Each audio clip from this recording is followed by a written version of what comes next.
अभिवादन स्वीकार कीजिए ब्रजेश मिश्रा का और आप देखना शुरू कर चुके हैं द डिबेट।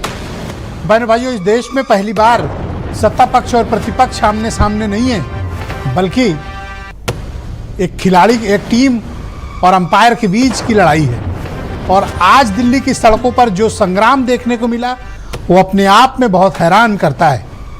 चुनाव आयोग पर वोट चोरी के आरोप लगाकर विपक्ष ने सड़क पर जिस तरह का आज संग्राम किया है, उसने सियासी संदेश बहुत साफ कर दिया है। आज चर्चा इसी विषय की। बहनों भाइयों, आज दिल्ली की सड़कों पर जिस तरह से इंडिया गठबंधन के प्रमुख दलों ने और खासतौर पर राहुल गांधी, अखिलेश यादव, प्रियंका और दूसरे दलों ने प्रदर्शन किया, उसने देश भर को अचरज में डाल दिया। राहुल गांधी जिस तरह से प्रोटेस्ट को लीड कर रहे थे और उनको आगे बढ़ते हुए अखिलेश यादव ने आज वो कर दिया जिसकी उम्मीद भी नहीं की जा रही थी। अखिलेश यादव ने आज जिस तरह से बैरिकेडिंग पार की, सभी बाधाओं को तोड़कर वो और उनकी पार्टी के सांसद आगे बढ़े, वो दृश्य पूरे इंटरनेट मीडिया पर, सोशल मीडिया पर, टेलीविजन पर छाया हुआ है। दरअसल वोट चोरी के आरोप बड़े गंभीर हैं और इस मामले में चुनाव आयोग की अपनी भूमिका को उसे बहुत स्पष्ट करना पड़ेगा, क्योंकि ये बात सिर्फ प्रेस कॉन्फ्रेंस तक अब सीमित नहीं हुई है। विपक्ष इस लड़ाई को प्रेस कॉन्फ्रेंस से आगे सड़क तक ले आया है और सड़क से लेकर अब इसे पूरे देश भर में फैलाने की योजना विपक्ष ने बना ली है। राहुल गांधी ने आज जिस तरह से स्पष्ट किया कि ये लड़ाई सिर्फ प्रेस कॉन्फ्रेंस या बेंगलुरु, दिल्ली तक धरना प्रदर्शन की नहीं है, बल्कि वो इसको एक एक कॉन्स्टिट्यूएंसी तक इस प्रकरण को ले जाएंगे। वोट चोरी के आरोप लगाते हुए राहुल गांधी ने जो सबूत प्रस्तुत किए वो चुनाव आयोग से जवाब चाहते। और आज चुनाव आयोग वो 300 सांसदों को लेकर जाना चाह रहे थे, जिसमें दिल्ली पुलिस की मंजूरी नहीं मिली। सबको डिटेन किया गया, हिरासत में रखा गया, बाद में शाम को सारे बड़े नेताओं को रिहा किया गया। लेकिन ये मुद्दा ऐसा सुलगा कि जिसकी आंच और तपिश सत्ता पक्ष ने तो महसूस की ही, उससे कहीं ज्यादा चुनाव आयोग ने महसूस की। बहनों भाइयों, दो तीन मसले हैं जिसको लेकर चुनाव आयोग लगातार विवादों में फंस रहा है और चूंकि आधिकारिक रूप से उनका कोई वक्तव्य आता नहीं है, इसलिए क्लैरिटी का बड़ा अभाव है। भारतीय जनता पार्टी का असमंजस यह है, परेशानी यह है कि उसकी लड़ाई अपोजिशन से नहीं है। अपोजिशन बीजेपी को बेनिफिशियरी बताता है, लेकिन बेनिफिशियल को ओरिजिनेट करने वाले को वो टारगेट करता है, वो है चुनाव आयोग। तो ये लड़ाई भारत के विपक्षी दलों बनाम भारत निर्वाचन आयोग है।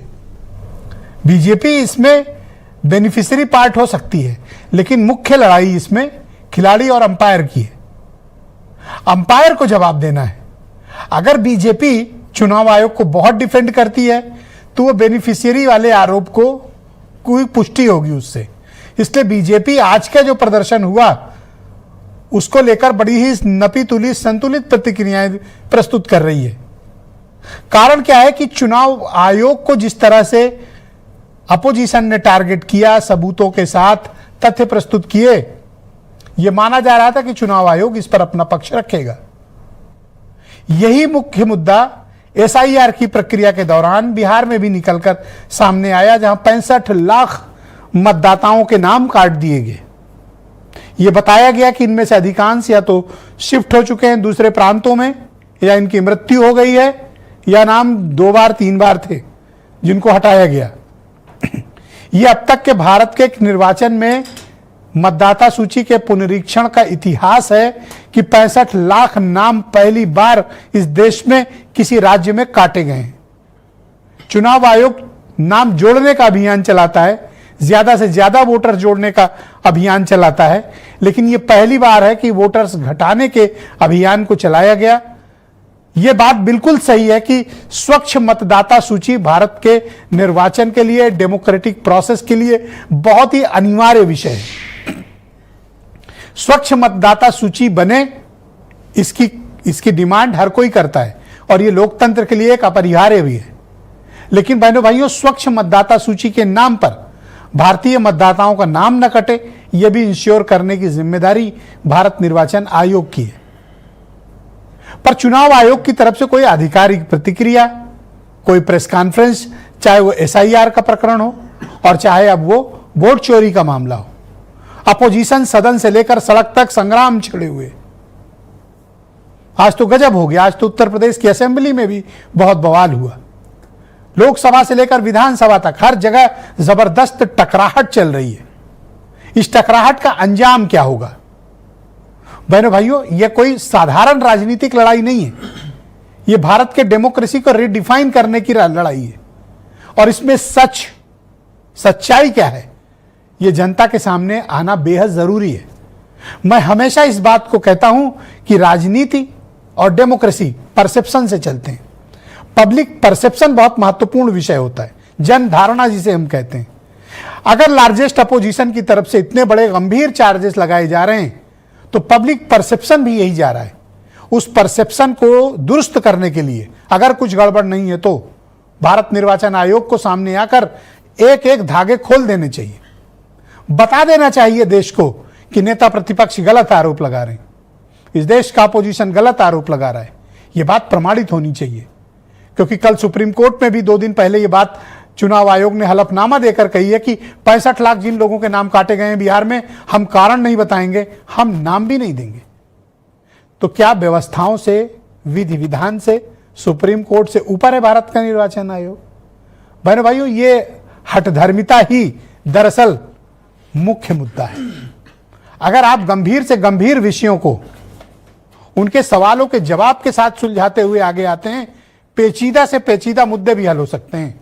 लेकिन यह मुद्दा अब टकराहट की ओर बढ़ रहा है। SIR से होती हुई बात वोट चोरी तक पहुंच गई है और यह गंभीर रुख अख्तियार कर रही है। बहनों भाइयों, राजनीति में इस तरह के बड़े आंदोलन कभी कभी बड़े विस्फोटक मुहाने पर पहुंच जाते हैं। इसकी चिंता सभी स्टेक होल्डर्स को करनी चाहिए। आज प्रदर्शन के दौरान आइए कुछ बयान सुनिए, फिर आज की डिबेट आगे बढ़ाएगी। 300 MPs इलेक्शन कमीशन से मिलना चाहते हैं और कहते हैं कि हम डेलीगेशन लेके आएंगे, हम आपको एक डॉक्यूमेंट देना चाहते हैं। इलेक्शन कमीशन कहता है नहीं, 300 MPs नहीं आ सकते हैं। तो यही हालत है, क्योंकि डरते हैं। 300 MPs आ गए और वहाँ पे सच्चाई निकल आई और हमने उनको थोड़ा जो उनके काम की सच्चाई है दिखा दी। दैट इज व्हाई हक मारी मत मारी, ये लगातार बीजेपी का काम करने का तरीका है। सदन में बिना चर्चा के इतना बड़ा फैसला हो गया सदन में। कोई नया परिवर्तन होने जा रहा है इनकम टैक्स बिल में। उनको चुनाव आयोग ने 30 प्रतिनिधि को मिलने की अनुमति दिया है। अगर आप उस प्रतिनिधि ना जाके आप एक समूह खड़ा करके फोटो ऑप करना चाहते हो तो आप ही के पास उत्तर है। आप ऐसे अराजकता को देश में प्रश्रय देना नहीं देना चाहिए, मैं आपकी विवेक के ऊपर छोड़ता हूं। आप ही खुद कहते हुए 30 लोगों का अनुमति चुनाव आयोग ने दिया था। आप उस 30 प्रतिनिधि को, क्या आपकी इंडी गठबंधन की जो बैठक बैठते हो, क्या आपकी सारे पार्टी के एमपीओ को लेकर बैठते हो क्या? तो बहनों भाइयों, आज की इस परिचर्चा को आगे बढ़ाएंगे। मेरे साथ आलोक अवस्थी, उत्तर